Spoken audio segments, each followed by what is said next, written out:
probably just list it down on a piece of paper, okay? Or maybe more sophisticated, maybe an iPad, okay? Coffee shop with an iPad. Plug in those measures. But the point is, you need data and dashboards to monitor your progress. Okay? Okay?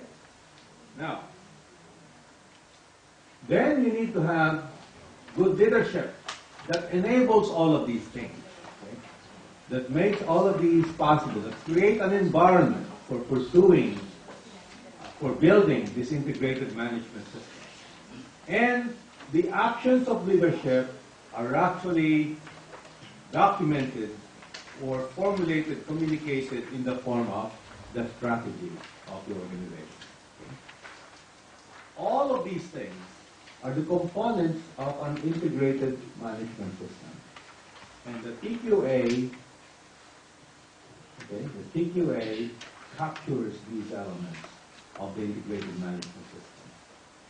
Each of these is a category in the TQA. This is category 7.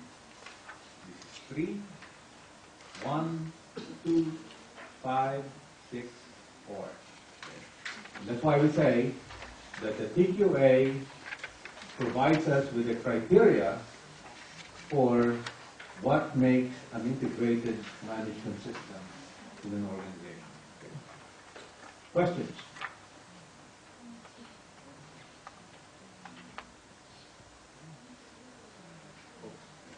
That's the criteria, okay? And as I mentioned, for these next 3 days, we will do profiles, 1, 2, 3, 4.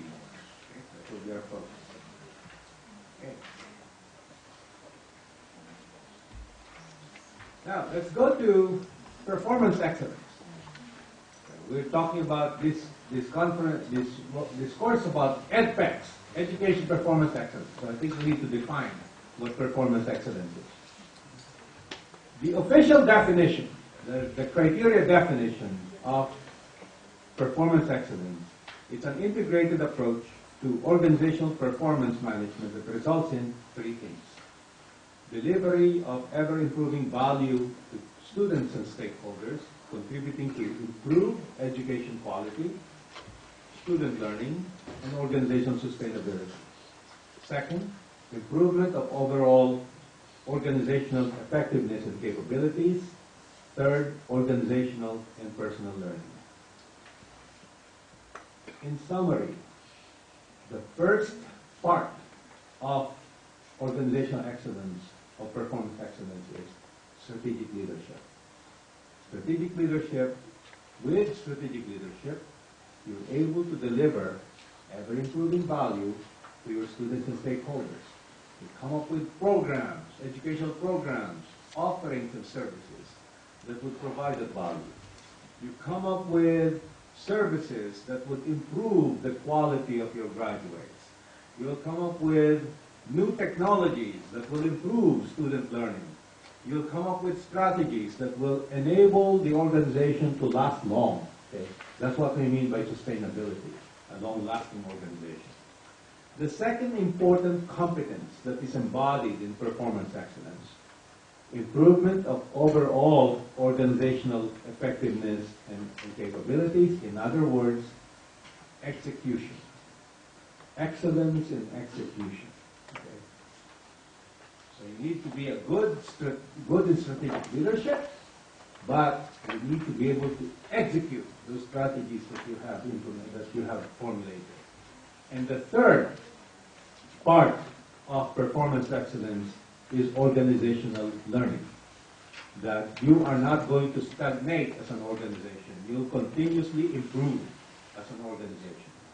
And every member of that organization also continuously improves, and that's what we mean by personal learning. Okay? So, in other words, the 3 competencies of performance excellence are strategic leadership, execution excellence, and organizational learning. If you ask me to summarize in just 3 phrases what the TQA is about, it's about these 3. Strategic leadership, execution excellence, organizational learning. Okay? I don't want to sound like a broken record. Strategic leadership, execution excellence, organizational learning. Okay? And if you don't, I'll have a quiz on day 3. What are the 3 competencies? Okay? And it is in that order. Okay? Strategic leadership, execution excellence, organizational learning. Okay? Okay? Now, is this visible to everyone? You don't have this, I'm not sure if you have this on your slides. I added this.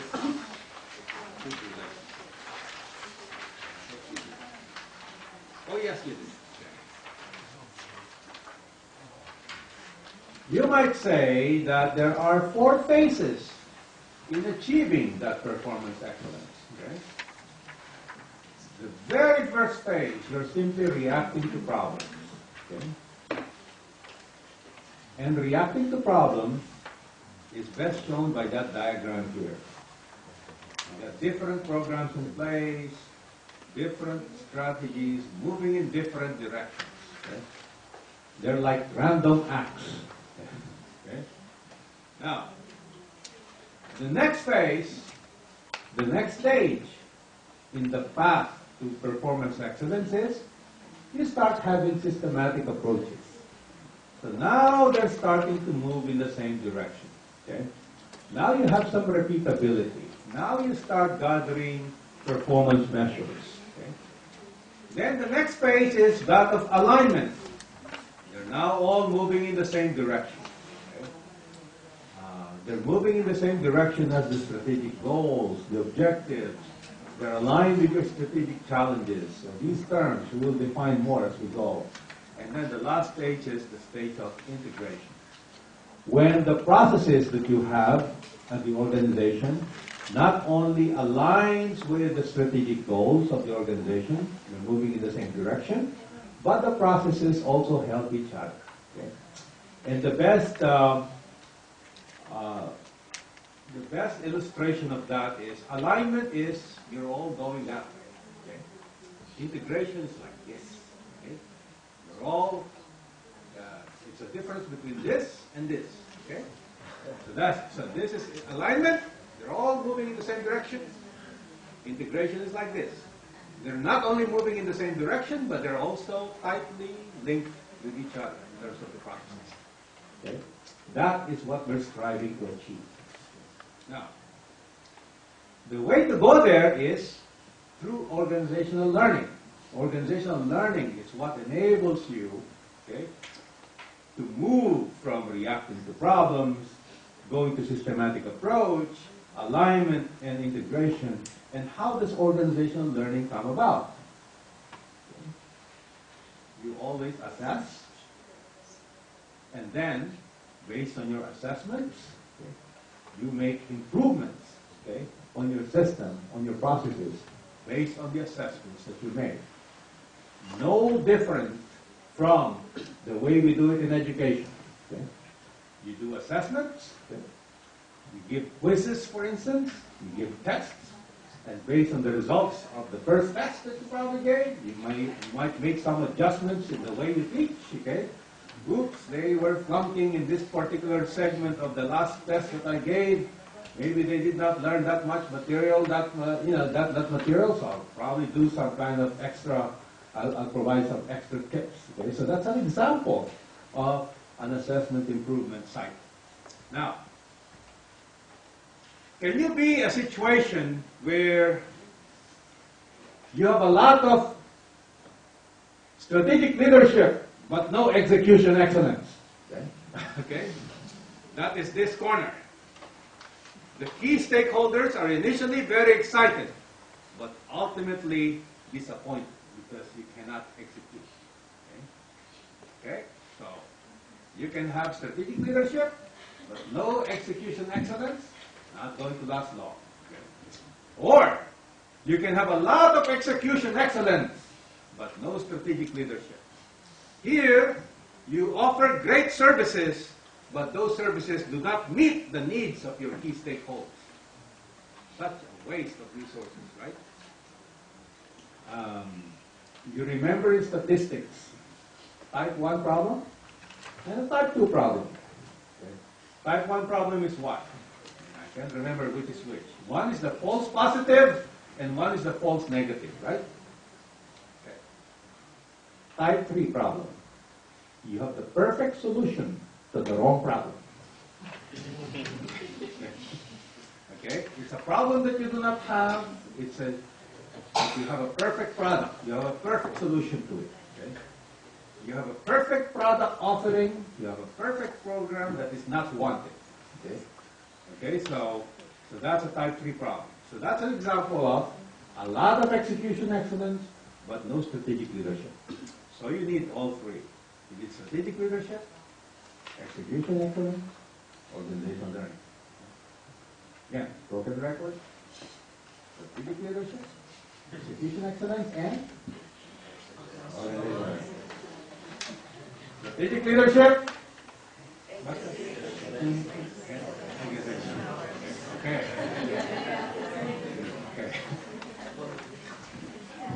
Okay. Core values. Okay. Why do we study core values?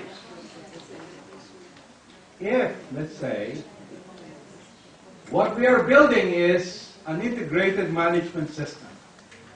Think of the integrated management system as a house that we are building. That house, okay, the university that we're building. Core values are the design concepts in the building of that house. Okay? There is a book that was written in 2001, and the book is called Good to Great. Okay? And in that book by Jim Collins, he said, good is the enemy of great. Okay? We should strive for greatness, okay? Not good enough. Okay? Good is the enemy of great. So, what's the difference between a good company and a great company? Good company, directive leadership as opposed to visionary leadership. Good company, you are product and service driven. You might offer great products, but they're not wanted by customers. Great company, customer driven excellence. Good company, you're satisfied with just meeting the standards, being good enough, meeting the status quo. Great company, you improve on your product, you improve on your process. Organizational learning is part of it. Good company, suppliers and unions are adversaries. Great company, you value your employees and partners. Good company, you respond within the time allotted. Great company, you value agility, fast response. Good company, you focus on next quarter's results. Great company, you focus on the long-term future. Good company, employees follow procedures. Great company, all employees are involved in innovating, okay, in innovation. Good company, management by intuition, or management by the seat of your pants. Good company, management by fact. Okay. Those of you who are in the medical profession can relate to this. You always, before you prescribe, you have a diagnosis, right? Good company, compliance with regulation. Great company, going beyond the requirements of regulation. Of social responsibility. Good company, focusing on the dollar bottom line exclusively. Great company, focusing on results of creating value to all stakeholders. And finally, good company is functional area perspective. Great company, looking at the organization as a system. Okay? So, these are the 11 core values of performance excellence. They're the characteristics of what a great company should be, or what a great organization should be. Okay? Some of them are going to be more important than others, depending on what your organization is about. Okay? Now, so, again, these core values, these design concepts of organizational excellence, or performance excellence, can be related to the three things of strategic leadership, execution excellence. Okay? So under strategic leadership, the organization must have visionary leaders. And those visionary leaders must focus on the future as well as the present. They must understand the integrated systems of the organization, and they must show responsibility for societal issues. In other words, of those 11 core values, 4 relate to strategic leadership. Visionary leadership, focus on the future, societal responsibility, systems perspective. Okay? Next one, execution excellence. The overall performance of the organization must be driven by what students and stakeholders need, by what they expect, and what they are willing to pay for. And this drive is found in faculty and staff who are agile and who are focused on the results that students and stakeholders expect. Therefore, the core values or design concepts pertaining to execution excellence are customer-driven excellence, valuing workforce members and partners, agility, and then fourth would be focus on the results and creating value. And then lastly, core values pertaining to organizational learning.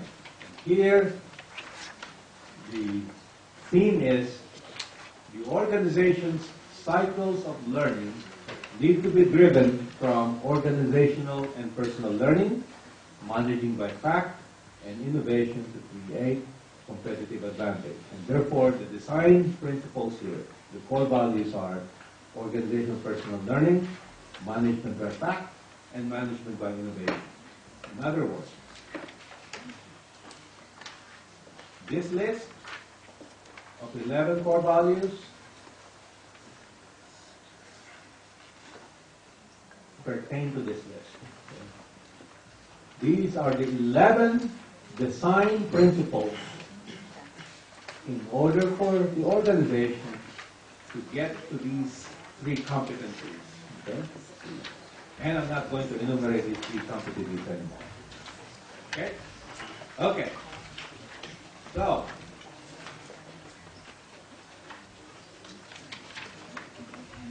when an organization then undergoes a TQA assessment, what the assessor is eventually looking for is the extent to which these 11 core values are institutionalized, are actually implemented in the organization.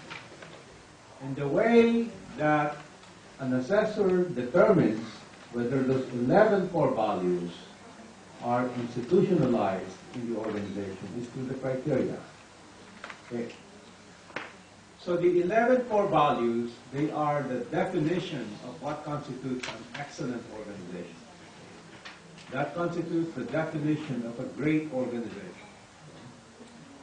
But that conceptual definition has to be translated into a yardstick. Okay? Remember, the coffee shop example. Good coffee. Okay? Good coffee, that's the concept. Good coffee. But what's the operational definition of good coffee? Temperature between 74 and 82 degrees. pH of at least 7.4. Okay? Not brewed more than 5 minutes ago. Okay? 75, forgot now, micrograms of coffee per liter. Okay? So, that's the operational definition. The criteria of the TQA is the operational definition of performance excellence.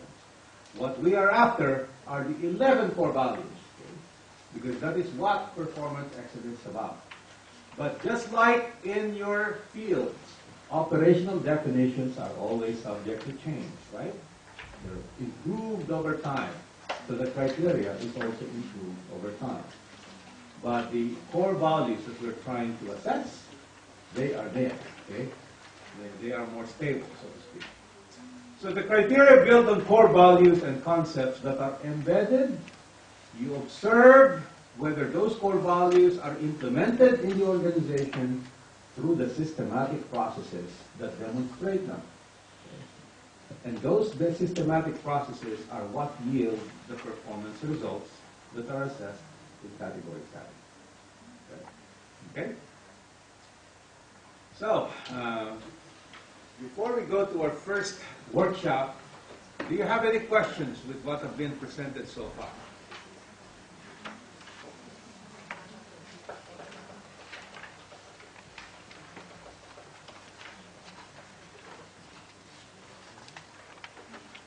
Questions? It's 10 o'clock. Our first break is supposed to start at 10:30. This presentation is supposed to end at 10:30. So we are ahead 30 minutes. So we either do one of two things. You ask your questions now about core values. I'll respond to those. Or we can start the